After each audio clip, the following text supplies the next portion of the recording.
Here we are in an absolutely fresh Pixelfy Me account. This video is brought to you by Epipy's Academy.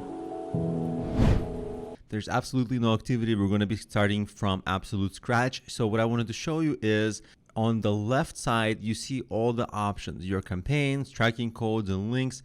A campaign is what we're going to cover in this video. Campaigns are specific things you want to promote. So let's say you want to promote some product.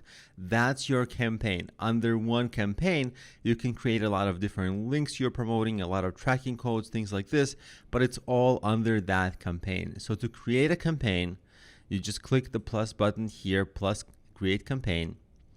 Then it's going to ask you for a campaign name. I'm going to promote my fundraising book.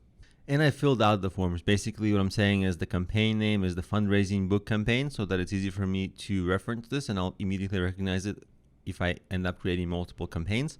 And the notes for myself, really what I'm going to be looking to do is to create a lot of activity on Amazon around this book, so that I'm going to be looking to move up from page 4 in Amazon SEO. That's my current goal for this. And then I click create campaign. Now that your campaign is created, that was the first step in beginning to use this tool. In the next videos, we're gonna cover further topics like how to create tracking codes and links that you can then go and promote.